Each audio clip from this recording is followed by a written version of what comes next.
Don't overstay with that burden. Let it go. Let it go, because I can tell you that you cannot do better than God. No matter how much we think we are really good at what we're doing, God is so much better at everything. He is so much better. He is perfection compared to us. And he just wants to relieve us of that stress. He just wants to relieve us of that burden. So we need to take that tip from her. But the tip we also need to take from her is that she wasn't lazy. And she wasn't scared, right? She disobeyed Pharaoh. She was brave to obey her Lord, right?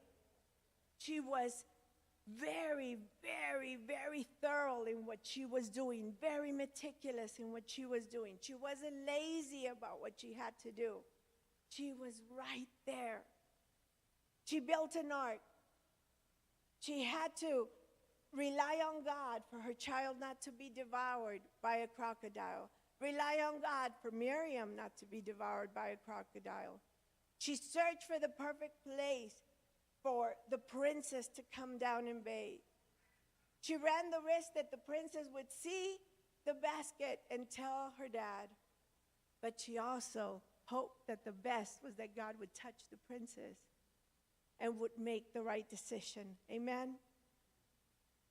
And we know that Jochebed just depended on God completely and totally. Her dependence was on God, and that's what we need to depend. We need to know that Jochebed was diligent. She was cunning in everything that she did.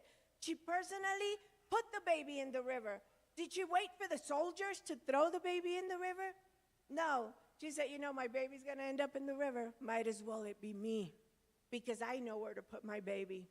I'm not going to wait for the soldiers to put my baby in the wrong place. I'm going to put the baby in the Nile, but I know where to put my baby at. Amen? Amen. Hallelujah. Now, the reward of her faith. See, God doesn't just let us use our faith and not give us a reward. Amen. This is the reward of our faith. She was able to keep her son and educate her son herself. This is how good was. God is just amazing. See, Moses, if you read about Moses, Moses had a very strong character. He was an amazing man of God. Out of all the prophets, who is spoken more of in the Bible? It's Moses. Moses is spoken tons, almost in every religion. If you look at all the different religions, Moses. He's everywhere. Moses is spoken in our Bible so much. But he had a strong character. Did you know Moses killed an Egyptian? He was a murderer. Pacatelas. He murdered an Egyptian for beating up a Hebrew. He was defending a Hebrew and he murdered him. And then he escaped Egypt because, of course, they wanted to kill him. Now, what he did, he was royalty. What he did not mean that the Egyptians had to kill him, but the Pharaoh wanted to kill him so he didn't have to get the crown. Back then, it was all about my crown stays with me, and I'm going to be Pharaoh, and I'm not going to share it with anybody. So he ran off. So he was like 40 years in Egypt, 40 years in the desert, and then after he took out the people of God, another 40 years in the desert. I mean, the man lived a very long time. But throughout everything, he was learning something. He struck an Egyptian and killed him. When God took him up to the mountains and gave him the 10 Commandments written by the hand of God, what did he do with them after he came down? He got mad and broke them, broke the tablets written by the hand of God. Era enojón, se enojaba, he broke them. He had a strong character. And then when God told him, speak to the rock, what did he do? He beat up the rock because he was mad at the people. He always had a reason for what he was doing, but this is all disobedience, right? That's disobedience. Beating up that rock, striking that rock is what kept him out. of the promised land. Do you know that?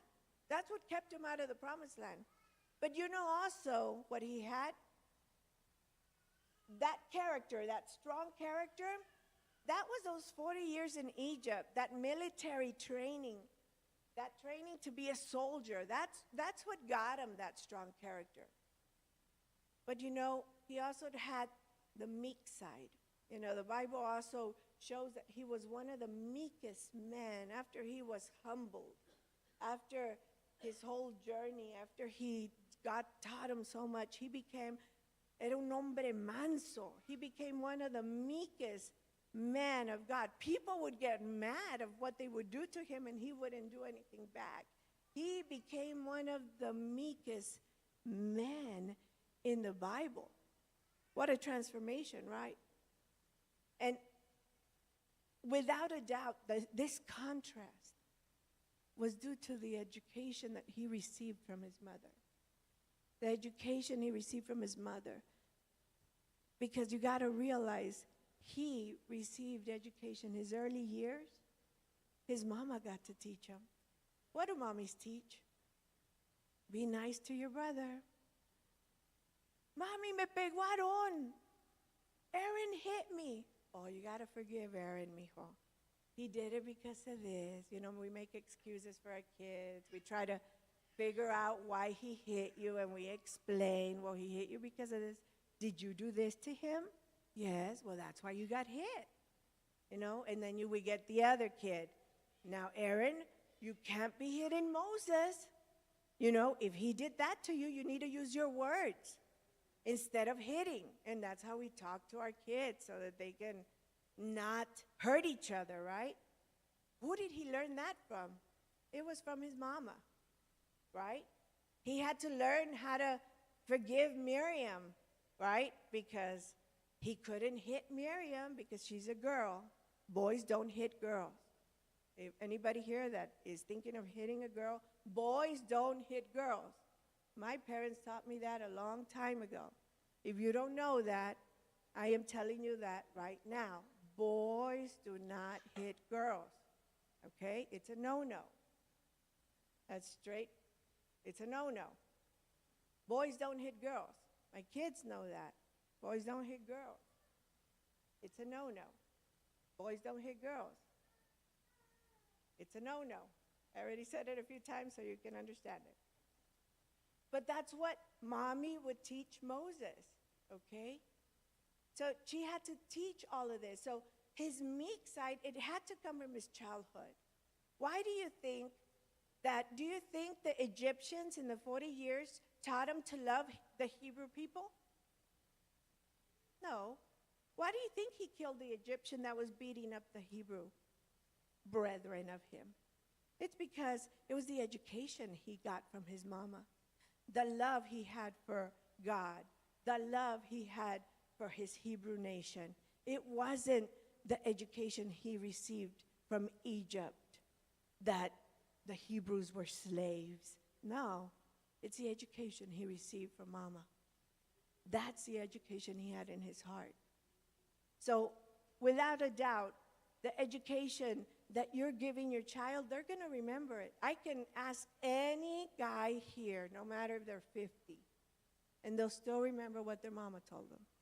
If they do it or not, that's another story. But they'll remember what their mommy told them and what they should be doing and what they are doing right or what they're doing wrong according to what their mommy taught them. Because that's an education that they received from their mom.